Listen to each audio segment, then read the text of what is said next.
यह कहानी स्वरचित है, कृपया इसकी चोरी ना करें। किस्मत भाग 2। अभी तक आपने जाना, छवि और रोहित की शादी के 8 साल होने के बाद भी अभी तक उनके घर में कोई संतान पैदा नहीं हुई है। तब छवि के ससुराल वाले मिलकर सभी एक फैसला करते हैं कि अनाथ आश्रम से बच्चा गोद ले लिया जाए। वहाँ से जिस बच्चे को गोद लिया जाता है उसका नाम अवि रखा जाता है। अवि को आए हुए अभी 1 वर्ष भी नहीं हुआ था कि तभी छवि और रोहित को पता चलता है कि वह माँ बनने वाली है। दोनों हैरान होते हुए हॉस्पिटल से निकल जाते हैं। अब आगे दोनों एक दूसरे को हैरानी भरी नज़रों से देख रहे थे, लेकिन उन्हें कुछ भी समझ नहीं आ रहा था कि क्या कहे। घर जाकर उन्होंने अपनी माँ और पापा को यह गुड न्यूज़ सुनाई। ये ऐसी खबर थी जिस पर एकदम से यकीन करना मुश्किल था। वैशाली जी ने अचरज भरी नज़रों से कहा, क्या तुम सच कह रहे हो? हाँ माँ, बिल्कुल सच। सभी की खुशियों का ठिकाना न रहा। अवि को चूमते हुए वैशाली जी ने कहा, कितना किस्मत वाला है तू। तुझे अकेला ना रहना पड़े उसका इंतज़ाम भगवान ने तेरे आते ही कर दिया। कितने अच्छे कदम लेकर घर में आया है। अब तो छवि की देखरेख में पूरे समय वैशाली जी लगी ही रहती। उसके खाने पीने से लेकर दवा तक हर चीज़ का ख्याल रखती, बिल्कुल अपनी बेटी की तरह। छवि को पूरे 9 माह तक किसी तरह की कोई परेशानी नहीं हुई। 9 महीने का समय बीत गया। छवि को प्रसव पीड़ा शुरू होते ही तुरंत उसे अस्पताल ले जाया गया। रोहित और घर के सब लोग आज थोड़े से तनाव में थे कि क्या होगा, कैसे होगा, सब ठीक से तो हो जाएगा ना। इसी तरह से कई सवालों से घिरे इंतज़ार कर रहे थे कि कब डॉक्टर आकर उन्हें अच्छी खबर सुनाएंगे। लगभग 5 घंटे के लंबे अंतराल के बाद डॉक्टर आई और कहा, बधाई हो वैशाली जी, घर में दूसरा बेटा आया है। यह खबर उनके कानों में पड़ी तो मानो भगवान ने उनकी झोली में अब सब कुछ डाल दिया हो। जिसकी उन्होंने आशा ही छोड़ दी थी, आज वो उन्हें मिल गया था। सब कुछ सामान्य था, इसलिए जल्दी ही उन्हें अस्पताल से छुट्टी मिल गई। वैशाली जी ने बच्चे को गोद में उठाकर चूमते हुए कहा, इसका नाम हम शशांक रख दें। अवि और शशांक दोनों भाइयों की जोड़ी बहुत अच्छी रहेगी। शशांक नाम सुनते ही छवि ने कहा, अरे वाह माँ, आपने एक बार में ही इतना प्यारा नाम बता दिया कि अब और सोचने की ज़रूरत ही नहीं। 1 वर्ष के अंदर 2 बेटे पाकर रोहित का परिवार पूरा हो गया। सब दोनों बच्चों को बिल्कुल एक जैसा प्यार, एक जैसे संस्कार दे रहे थे। धीरे धीरे समय आगे बढ़ता गया, बच्चे बड़े होते गए। दोनों भाइयों की खूब बनती थी। जहां अवि पढ़ने में होशियार था, वहीं शशांक पढ़ाई में ठीक ठाक ही था। अवि ने अपनी स्टडी भी कंप्लीट कर ली थी और वह अब एक कंप्यूटर इंजीनियर बन गया था। उसने कई जगह कॉम्पिटिटिव एग्ज़ाम भी दिए, कहीं इंटरव्यू दिए और उनमें से एक नामचीन कंपनी में नौकरी मिल गई। पूरा 40 लाख का पैकेज था। वहीं शशांक पढ़ने से जी चुराने लगा था। लापरवाह तो वो पहले से ही था, लेकिन अब बिगड़े हुए लड़कों की संगत भी उस पर असर कर गई थी।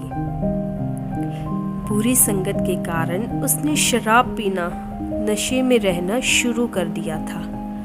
धीरे धीरे उसे अवी की कामयाबी से जलन होने लगी थी। एक दिन शशांक को कुछ पैसे चाहिए थे, तो उसने चोरी छिपे अपने पापा की अलमारी से तलाशी लेनी शुरू कर दी कि तभी उसे वहाँ एक फ़ाइल मिली।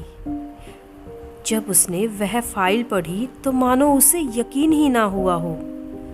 उसे इतने सालों के बाद पहली बार आज पता चला कि अभी उसका सगा भाई नहीं है। यह बात पता लगते ही शशांक के मन में अवी के लिए नफ़रत पैदा हो गई। उसे बचपन से लेकर अब तक का दोनों को दिया हुआ प्यार और दुलार याद आने लगा। उसे लगने लगा कि आज तक उससे ज़्यादा प्यार उसके भाई अवी को मिला है। गलतफहमी उसके मन में घर कर गई थी। उसके मन में घृणा उत्पन्न होने लगी थी। वह सोचने लगा, माँ पापा आखिर मेरे जितना प्यार उन्हें कैसे दे सकते हैं? वो तो उनका बच्चा भी नहीं है। उन्होंने मेरे सारे हक उसे दे दिए। अब चाहे जो हो जाए, मैं अवी को इस घर में नहीं रहने दूंगा।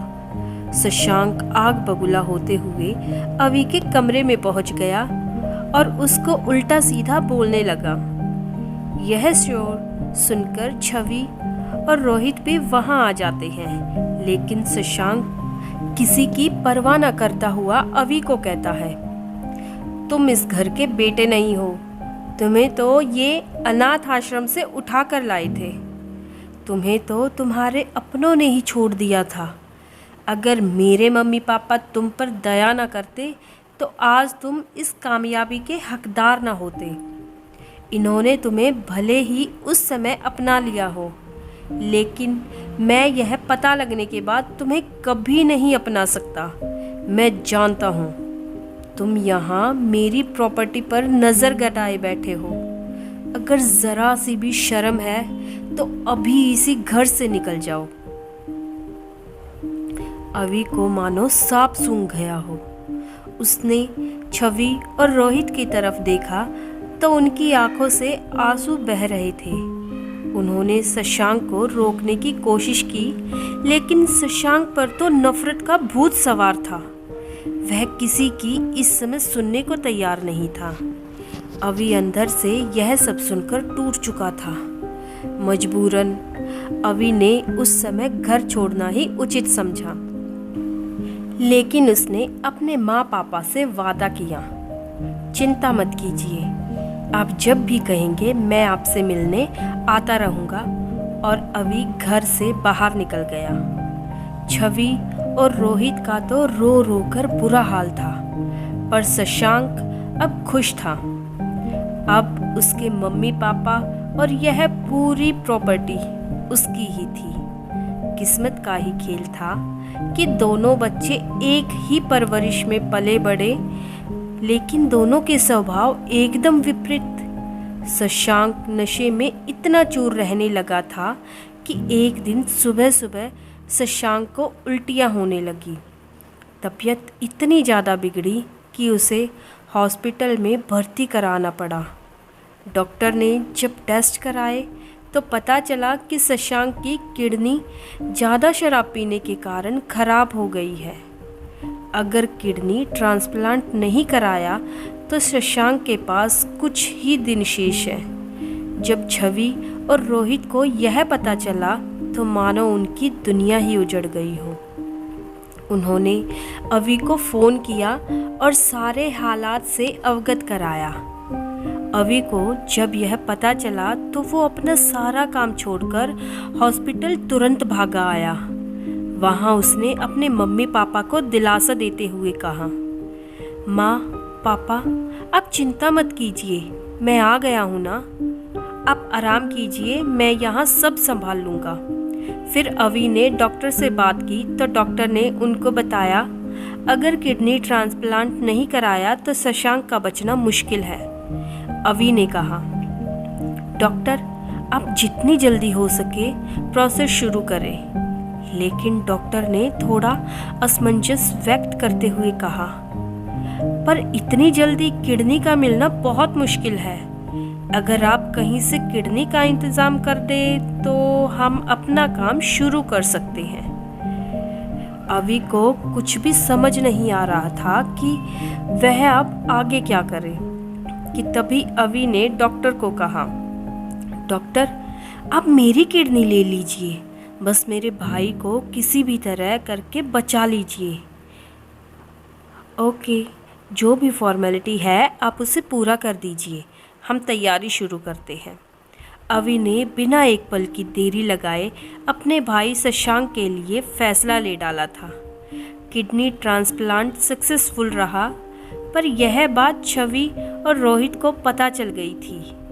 दोनों की आंखों से अश्रुधारा रुकने का नाम नहीं ले रही थी, पर शशांक के किए हुए व्यवहार से वो लोग इतने शर्मिंदा थे कि वो अवी को कुछ बोल भी ना पाए थे।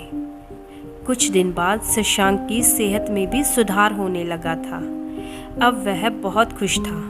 रोहित और छवि उसका बहुत ज़्यादा ध्यान रखते थे। अब उसकी लाइफ में सब बढ़िया चल रहा था। एक दिन वो किसी काम से घर से बाहर गया हुआ था। कुछ देर बाद जब वह लौटा तो उसे अपने सामने अवी बैठा दिखाई दिया। अवी को देखते हुए उसका खून खौलने लगा। उसके मम्मी पापा अवी को लाड दुलार करने में लगे थे कि तभी शशांक लगभग चिल्लाता हुआ अंदर आया और बोला, तुम कितने गिरे हुए इंसान हो, यह मुझे आज पता चला। मेरे पीछे से तुम मम्मी पापा की भावनाओं के साथ खेलकर उन्हें अपनी साइड करना चाहते हो ना, और प्रॉपर्टी पर भी अपना हक चाहते हो, लेकिन मैं ऐसा कभी नहीं होने दूंगा। उस दिन तुम्हें जब सारा सच बता ही दिया था तो किस मुंह से तुम यहाँ वापस आए हो? क्या उस दिन की बेइज्जती तुम्हें रास नहीं आई? अवी बोला, पर शशांक मैं तो, बंद करो अपना नाटक, अब मैं तुम्हारी बातों में नहीं आने वाला। अब छवि और रोहित के बर्दाश्त की सीमा समाप्त हो चुकी थी। छवि ने आगे बढ़ते हुए शशांक को कई थप्पड़ जड़ दिए और बोली, तुम्हें क्या हुआ है? तुम समझते क्या हो? तुम अपने भाई के बारे में ऐसा सोच भी कैसे सकते हो? आज जो तुम इसके सामने ऐसे खड़े होकर अपना रौब दिखा रहे हो, अगर ये नहीं होता तो आज तुम जिंदा ही नहीं होते। माँ, यह आप क्या कह रही है? हाँ, तुम्हारी माँ सही कह रही है बेटा। जब तुम्हारी किडनी फेल हो गई थी तो हमें बिना कुछ बताए अवी ने तुम्हें अपनी किडनी दे दी। अगर आज तुम्हारा सगा भाई भी होता तो शायद तुम्हारे लिए यह कुर्बानी ना करता। तुम प्रॉपर्टी की बात कर रहे हो ना? अरे इसने तो अपने शरीर, अपनी जिंदगी के बारे में भी नहीं सोचा। तुमने इसे क्या कुछ नहीं कहा बेटा, पर इसने बिना किसी को भनक लगे तुम्हें अपनी किडनी तक दे दी। तो तुम कैसे कह सकते हो कि यह तुमसे प्रॉपर्टी हथियाना चाहता है? यह सब तुम्हारा वहम है बेटा।